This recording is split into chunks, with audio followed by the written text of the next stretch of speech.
अस्सलाम वालेकुम, मैं हूं सैयद मुनीर। इस वक्त पूरी दुनिया दोस्तों हैरान है ये चीज़ देख के कि किस तरह तालिबान ने इतनी जल्दी से काबुल के ऊपर कब्जा किया। और उसके बाद सबसे हैरान कुन चीज़ ये है कि उसके बाद अफगानिस्तान के अंदर जहां पर तालिबान का कब्जा है जिन इलाकों पर, उन इलाकों में किस तरह अमन कायम हो गया। कोई खाना जंगी किए बगैर, कोई कत्लो गारत किए बगैर इतनी बड़ी फतह तालिबान के हक में किस तरह आ गई। दोस्तों सबसे पहले मैं आपको ये चीज़ बताता चलूं कि ये कोई आम जंग नहीं थी कि जिस तरह वियतनाम की जंग हुई उसमें अमेरिका भाग निकला अपने फौजियों को लेकर। ये आप जिस तरह तस्वीर में देख सकते हैं, अगर इस तस्वीर को, ये वियतनाम की जंग की तस्वीर है, अगर इस पर आप गौर करें तो आपको एक फौजी अपना पांव उठाए हुए नजर आएगा जो सीढ़ी के बिल्कुल सामने है। इसी तरह बिल्कुल करता है अमेरिका अपने इत्तेहादियों के साथ, जो इसके साथ इसकी मदद करते हैं। उसके बाद उनको ये इसी तरह गिरा देता है जिस तरह इस सीढ़ी को लात मारकर गिरा दिया गया, जहां पर वियतनाम के शहरी ये चाह रहे थे कि हमें अपनी मदद के इवज़ अमेरिका में ले जाया जाए, लेकिन वहां पर अमेरिका नाकाम हुआ, दुम दबाकर भागा। इसी तरह बिल्कुल वही मनाजर आज 20 साल बाद थे जब अमेरिका अफगानिस्तान के अंदर काबुल से अपने एम्बेसडर्स को उठाकर लेके गया, अपने फौजियों को उठाकर लेकर गया। आज भी अफरा तफरी इस चीज़ की गवाह है काबुल एयरपोर्ट की कि कितनी शदीद किस्म की अफरा तफरी इस वक्त छिड़ी हुई है। दोस्तों ये तमाम के तमाम वो लोग हैं जो चाह रहे हैं कि हम अपने हालात को सुधारने के लिए इस मुल्क से बाहर निकलें, अफगानिस्तान से बाहर निकलें और यूरोप के किसी मुल्क में जाएँ। बिल्कुल वैसे ही जिस तरह हमारे पाकिस्तान के अंदर भी ये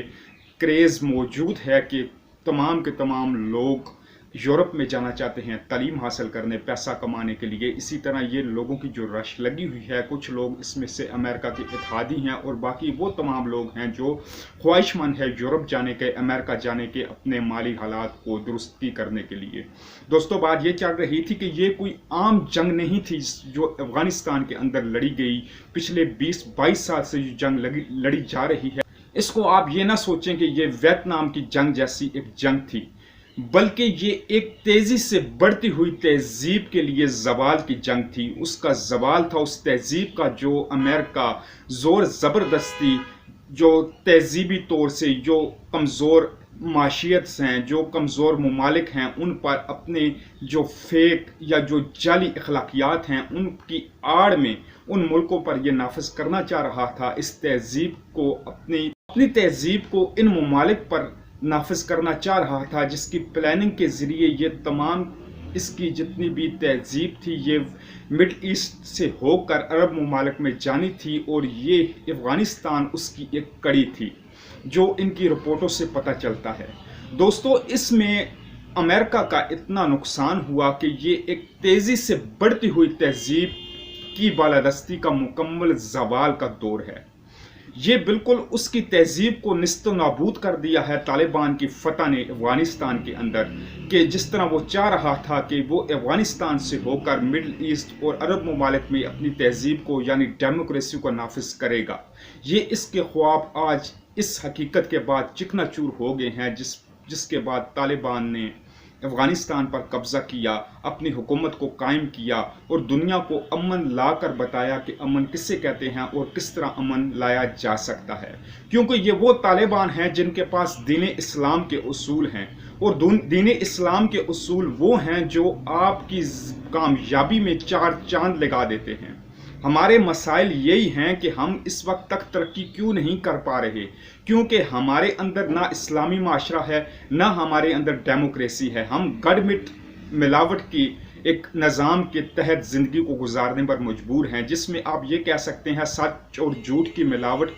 पे बना हुआ माशरा है, यानी करप्शन पे बना हुआ ये माशरा है जिसमें हम अपनी ज़िंदगियों को गुजार रहे हैं। और इस वक्त पूरी दुनिया को आप अगर देखें तो इस वक्त डेमोक्रेसी जो है वो 15वीं सदी में इसको पहली दफ़ा जो नाफिज किया था, ये सिर्फ 33 साल चल सकी स्पार्टा में, ग्रीक में। ये इतनी फेलियर किस्म की निज़ाम, ये इतना फेलियर निज़ाम था कि ये सिर्फ पहली दफ़ा 33 साल गुजार सका, उसके बाद ये सिर्फ 15 साल गुजार सका। और आज हम मुसलमान यूरोप के साथ मिलकर इसको कामयाब बनाने की कोशिश कर रहे हैं, और जो हमारी अपनी तरजीहात थी उनको हम पैसे के चक्कर में, दीन को बेचने के चक्कर में भूल चुके हैं। दोस्तों ये सिर्फ फौजी जंग नहीं लड़ी गई थी अफगानिस्तान के अंदर, जो पिछले 40 साल से जो जंग चल रही है अफगानिस्तान के अंदर, दोस्तों ये सिर्फ जंग एक फौजी जंग नहीं थी, बल्कि आज से 500 साल पहले शुरू होने वाली ये अकायद की जंग थी।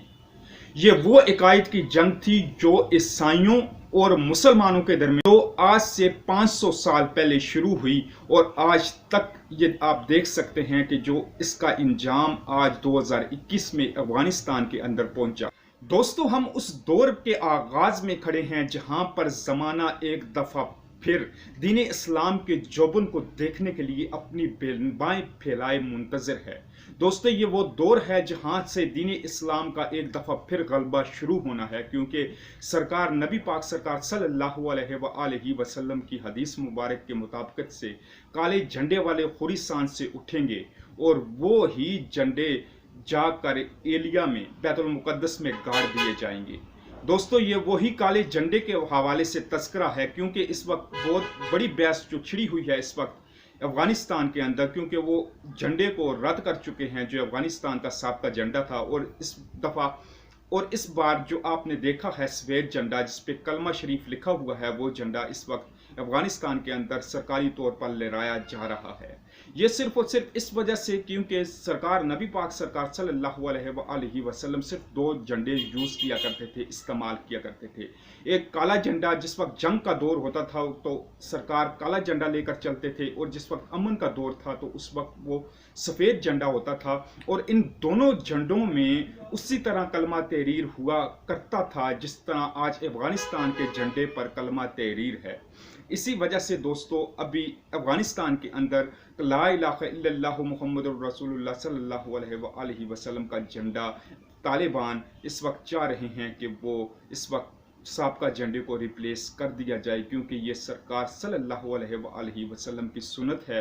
कि काला झंडा जंग के मैदान में और सफ़ेद झंडा अमन के लिए। और बकाया जो एक हदीस मुबारक से पता चलता है कि सरकार फरमाते हैं, उस हदीस मुबारक का मफहूम कुछ इस तरह है कि सरकार फरमाते हैं कि इन झंडों के अलावा जो झंडा कोई इस्तेमाल किसी किस्म का भी झंडा इस्तेमाल करेगा तो वो जिस वक्त मरेगा तो वो उसकी जहालियत की मौत होगी। ये उस हदीस मुबारक का मफहूम है जो मैंने आपको अभी बताई। पर्सन ज़बीउल्लाह की जानिब से एमनेस्टी स्कीम का ऐलान किया गया, यानी तमाम के तमाम लोगों को जो अफगानिस्तान के अंदर तालिबान के खिलाफ लड़ रहे थे, तमाम लोगों के लिए आम माफ़ी का ऐलान कर दिया गया है। ये दोस्तों कोई आम बात नहीं जिस तरह दुनिया इसको लाइट ले रही है, ये बहुत बड़ी बात है और ये तारीख में बहुत कम देखने को मिली है। ये सिर्फ और सिर्फ 3 दफ़ा देखने को मिली, उस वक्त जिस वक्त फतह मक्का के दौरान एमनेस्टी का ऐलान किया गया, आम माफ़ी का ऐलान किया गया। फतह मक्का के बाद सरकार सल्लल्लाहु अलैहि वसल्लम की जानिब से इस एमनेस्टी का ऐलान किया गया मक्का के रहने वालों के लिए। उसके बाद 840 साल पहले ये सलाउद्दीन अयूबी के दौर में इस एमनेस्टी का ऐलान किया गया, और उसके बाद आज 2021 में तालिबान की जानिब से अफगानिस्तान के अंदर इस एमनेस्टी का ऐलान किया गया। दोस्तों ये बहुत बड़ी बात है, क्योंकि आज अगर आप यूरोप की तारीख को या पूरी दुनिया की तारीख को उठाकर देखें तो आपको कोई मिसाल ऐसी नहीं मिलेगी जहां पर इस किस्म की एमनेस्टी या इस किस्म की आम माफ़ी का ऐलान आपको देखने में मिले। बल्कि आपको इस किस्म के हालात में लोग जिस वक्त जंगें जीतते थे तो ये उन जहां पर ये काबिज होते थे वहां के घरों को तबाह बर्बाद कर देते, उनकी औरतों के साथ रेप करते थे, तशद्दुद करते थे, उनके मर्दों के साथ तशद्दुद करते थे, और तमाम के तमाम इलाकों को बर्बाद कर दिया जाता था। जो दुश्मन के इलाके होते थे, जो उनकी प्रॉपर्टीज होती थी, जो उनकी जान होती थी, उनको बर्बाद कर दिया जाता था। लेकिन तारीख ने आज से 1450 साल पहले सरकार नबी पाक सरकार सल्लल्लाहु अलैहि वसल्लम का पहला ऐलान एमनेस्टी का उस वक्त सुना जब फतह मक्का के बाद सरकार ने आम माफ़ी का ऐलान किया, और सलाउद्दीन अयूबी ने 840 साल पहले एमनेस्टी का ऐलान किया। और उसके बाद आज हम फिर उन खुश नसीब लोगों में से हैं जिस वक्त हिस्ट्री ने अपने आप को दोहराया, और हम इस वक्त मौजूद हैं अपनी आंखों से उस एमनेस्टी को देखने के लिए, उस तारीख को देखने के लिए। ये तमाम चीज़ें हमने किताबों में पढ़ी थी कि जंग कादसिया में क्या हुआ, कितने कुछ मुसलमान थे और कितने कुफार पर हावी हुए। उसके बाद हमने खालिद बिन वलीद के दौर के हवाले से, उनकी जंगों के हवाले से सुना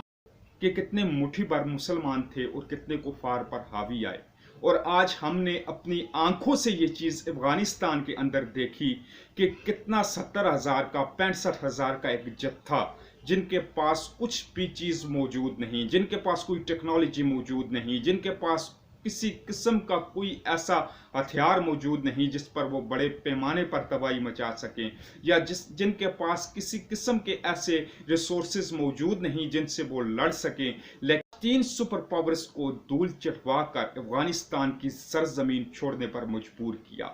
جی دوستو، یہ وہی لوگ ہیں، یہ وہی اللہ کے لوگ ہیں جن کے حوالے سے اللہ قرآن میں بار بار فرماتا ہے کہ وہ کن لوگوں کی مدد کرتا ہے، وہ کن کو فتح دیتا ہے، اور وہ کیسے ایک چھوٹے سے جتھے کو بڑے جتھے پر حاوی کر دیتا ہے۔ یہ تمام وہ چیزیں تھی جو آج سے 1450 سال پہلے قرآن نے ڈیفائن کی، لیکن ہمارے کم ایمانی کی وجہ سے اور غور و فکر نہ کرنے کی وجہ سے آج ہم یورپ کے محتاج بن بیٹھے ہیں، ہمارے ہاتھوں میں کشکول ہیں، خدا کی ذات کو ہم نے ترجیحات سے نیچے کر دیا، اس کے جو کلام ہے اس کو ہم نے نیچے کر دیا۔ آج اگر آپ ایک اور چیز دیکھیں، اس کو جائزہ لگا کر دیکھ لیں کہ آپ کسی سے بھی پوچھ لیں کہ ہمارے دین اسلام کے رکن کتنے ہیں، تو وہ آپ کو صرف 5 رکن کے حوالے سے بتائیں گے، کیونکہ یہ بڑی سازش کے تحت یہ گیم کھیلی گئی کہ دین اسلام کے رکنوں میں سے جہاد کو نکال دیا گیا اور صرف 5 رکن بتائے گئے دین اسلام کے، جس حوالے سے خدا قرآن میں بار بار جہاد کے حوالے سے تذکرہ کرتا ہے۔ وہ کس طرح ہو سکتا ہے کہ وہ دین اسلام کے رکنوں میں شامل نہ ہو؟ کیونکہ اس وقت آپ اگر قرآن میں متعدد سورت مبارکہ دیکھیں تو ان میں متعدد بار جہاد کا کہا گیا ہے، اور بڑی تاکید سے جہاد کا کہا گیا ہے، جس میں اللہ تعالیٰ بار بار مسلمانوں کو تنبیہ کر کے کہتا ہے کہ تم نے جہاد کو کیوں چھوڑ دیا؟ تو وہ بھلا کس طرح ہو سکتا ہے کہ یہ رکن اسلام کا رکن نہ ہو؟ تو دوستو، یہ ہمارا دین اسلام کے رکنوں میں سے ہے جہاد، جس کو ایک سازش کے تحت مسلمانوں سے دور کیا گیا، اور جس کو سازش کے تحت آج دہشت گردی کا نام دیا گیا۔ دوستو، آج ہم انشاءاللہ تعالی اس گیٹ وے پر پہنچ آئے ہیں جہاں پر دین اسلام کو سرخرو ہونا ہے، اور ہم ان لوگوں میں سے، ان لوگوں کے غلاموں میں سے ہوں گے جو اس وقت اسلام کے جھنڈے کو، جو دین اسلام کے جھنڈے کو لے کر چلیں گے انشاءاللہ تعالی۔ دوستو، ہماری ریاست میں بھی دعا ہے کہ جلد از جلد اس طرح کا انقلاب آئے کہ ہمارے ریاست کے اندر بھی شریعت کو نافذ کر دیا جائے، تاکہ ہماری کامیابی شروع ہو سکے، اور تمام کے تمام لوگوں کو۔ دوستو، یہ سب سے پہلے یہ مجھے اور آپ کو کرنا ہوگا اس شریعت کو نفاذ کے لیے، کیونکہ قرآن میں کلیئر کٹ یہ ڈائریکشن ہے کہ جیسی عوام ویسے حکمران۔ اس وقت ہمارے حکمرانوں کا اس لحاظ سے ہمارے حکمرانوں کا کسی قسم کا کوئی قصور نہیں، کیونکہ جس طرح کی عوام ہوگی اس طرح کے یہ حکمران ان پر نافذ کیے جائیں گے۔ میں اگر خود چور ہوں تو مجھ پر چور ہی نافذ ہوگا، مجھ پر کسی شاہد کو نہیں بٹھایا جائے گا، کیونکہ جس طرح کی عوام ہوگی اس طرح کے حکمران ہوں گے۔ اس وجہ سے دوستو، سب سے پہلے مجھے اور آپ کو اپنی اصلاح کرنی پڑے گی، ہمیں اور آپ کو جھوٹ سے بھاگنا پڑے گا، جھوٹ کو اپنے آپ سے دور کرنا پڑے گا، تب ہی جا کر کہیں ہم اپنی کامیابی کے راستے پر گامزن ہوں گے، ورنہ ہم اس کرپشن کی جال میں ہی لت پت پھرتے رہیں گے، ان کامیابی کے سیرابوں کو دیکھتے ہوئے۔ جس وقت کچھ دانشور یہ نعرہ لگا دیتے ہیں کہ ہماری اکانومی اتنی اونچی چلی گئی ہے، ہماری اکانومی اتنی اونچی چلی گئی ہے، لیکن دوستو، اگر ہماری اکانومی آسمان کو بھی چھو لے، اگر ہم خدا کے حکم پر نہیں چل رہے تو وہ اکانومی ہمارے کسی کام کی نہیں۔ اگر وہ ایک سوراخ کو بھرنے کے لیے کام دے گی تو ہمارے دین سے دوری ہمارے اندر، ہمارے نظام کے اندر 100 سوراخ اور پیدا کر دے گی۔ یہ دوستو صرف سمجھنے کی بات ہے، اگر آپ اس چیز کو سمجھیں۔ دوستو، امریکہ نے بڑی کمینی قسم کی چال کھیلتا ہوا چلا آ رہا ہے، جس سے وہ کمزور تہذیبوں والے جو ممالک موجود ہیں ان پر نام نہاد جو جعلی اخلاقیات کا ایک ایجنڈا اس نے بنایا ہوا ہے، جس میں ہیومن رائٹس، وومن رائٹس اور لیبر رائٹ، فلانے رائٹس، یہ تمام کے تمام وہ جعلی اس کی اخلاقیات ہیں جو دین اسلام کے مقابلے میں ان اخلاقیات کو، جعلی اخلاقیات کو لایا گیا ہے۔ کیونکہ دوستو اس وقت دنیا کے اندر کوئی کتاب ایسی نہیں جو اخلاقیات کا درس دیتی ہو، جو اخلاقیات کے اصول بتاتی ہو، سوائے قرآن کریم کے، کیونکہ قرآن کریم واحد وہ کتاب ہے جو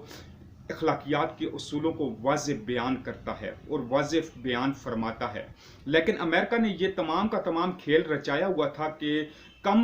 جو کمزور تہذیب والے جو ریاستیں ہیں، جو کمزور تہذیب والے ممالک ہیں، ان ممالک پر اپنی نام نہاد جعلی اخلاقیات کے نام پر ان ممالک پر حملہ کیا جاتا ہے اور اس کے بعد اپنی تہذیب کو ان پر تھوپنے کی کوشش کرتا ہے۔ لیکن اب دوستو جس طرح افغانستان کے اندر، کابل کے اندر اس کو شکست ہوئی ہے، یہ بھاگنے پر مجبور ہوا ہے، اب اس کی تمام توپیں جو ہیں وہ اس وقت چائنا کی جانب ہیں، اور چائنا کی جانب وہ یہ نہیں کہہ سکتا کہ یہاں پر ہیومن رائٹس کی وائلیشن ہو رہی ہے، یہاں پر وومن رائٹس کی وائلیشن ہو رہی ہے، یا یہاں پر مائنورٹیز کی وائلیشن ہو رہی ہے۔ وہ اس کو بالکل واضح طور پر دو ٹوک کہتا ہے کہ یہ کنٹینمنٹ آف چائنا ہے، یعنی چائنا کی اس کی حدود میں رکھنے کا ایک پروگرام ہے کہ صرف کہ چائنا کو اس کی حدود میں رکھا جا سکے۔ دوستو یہ تہذیبی اور معاشی غلبہ حاصل کرنے کی امریکہ کی چال اس کو منہ کی کھانی پڑے گی، کیونکہ اس وقت جو وہ چائنا کی طرف آنکھیں نکال رہا ہے اور وہ جو کنٹینمنٹ آف چائنا کی ایک پالیسی کو لے کر چل رہا ہے، جس سے چائنا کو وہ قابو میں رکھنے کی کوشش کر رہا ہے، میں آپ دیکھیں گے کہ کس طرح امریکہ چائنا کے ہاتھوں تباہ و برباد ہوتا ہے، کس طرح اس کو تباہ و برباد کیا جاتا ہے، کیونکہ صرف اور صرف تکلیف اس کو صرف اتنی ہے کیونکہ اس وقت وہ چائنا کے اوپر کسی ہیومن رائٹ وائلیشن کا، وومن رائٹ وائلیشن کا یا لیبر رائٹس کے حوالے سے کسی قسم کا نعرہ لگانے سے تو قاصر ہے۔ اس وجہ سے وہ یہ چاہ رہا ہے، وہ چائنا کو صرف اور صرف اس چیز کی سزا دے رہا ہے کہ کیوں چائنا اس وقت اتنی تیزی سے ترقی کر رہا ہے۔ لیکن دوستو یہ اس امریکہ کو اس کے منہ کی کھانے پڑے گی، کیونکہ اب یہ وہ 500 سال پہلے والا دور نہیں جب یہ اپنی تہذیبوں کو یا معاشی غلبے کو حاصل کرنے کی کوشش کرتے تھے اور اس کے بعد تمام کمزور جو تہذیبیں تھیں ان پر اپنی تہذیب اور اپنا معاشی غلبہ لاگو کرتے تھے۔ یہ آج 2021 کا دور ہے اور اس وقت آپ دیکھیں گے، ابھی مستقبل قریب میں آپ دیکھیں گے کہ کس طرح چائنا اس کو تباہ و برباد کرتا ہے۔ دوستو امریکہ کی افغانستان کے اندر ناکامی کی سب سے بہترین چیز یہ سامنے آئی ہے کہ اقتصادی ترقی کے ساتھ ساتھ آج اس کا ٹیکنالوجی کا بت جس کی یہ پوجا کرتا تھا اور تمام دنیا سے ٹیکنالوجی کی پوجا کرواتا تھا، اس کا بت آج پاش ہو گیا ہے افغانستان کے اندر۔ اب یہ لوگ جو لبرل اور سیکولر لوگ جو دانشور بیٹھے ہوئے ہیں، وہ جو پچھلے 20-22 سال سے جو ٹیکنالوجی کی پوجا کرتے تھے، آج ان کے تمام جو سپنے ہیں وہ ٹوٹ چکے ہیں، اس وقت پاش ہو چکے ہیں، کیونکہ ٹیکنالوجی کا بت آج ریزہ ہو گیا ہے۔ دوستو مجھے دیجیے اجازت، اگلی ویڈیو میں پھر اگلے تجزیے کے ساتھ حاضر ہوتا ہوں۔ پلیز کائنڈلی اس ویڈیو کو شیئر کیجیے گا، میرے چینل کو سبسکرائب کیجیے گا اور اپنی قیمتی رائے سے کامنٹس میں ضرور آگاہ کیجیے گا۔ دوستو اگلی ویڈیو میں دوبارہ ملاقات ہوتی ہے، تب تک کے لیے اجازت دیجیے، اللہ حافظ۔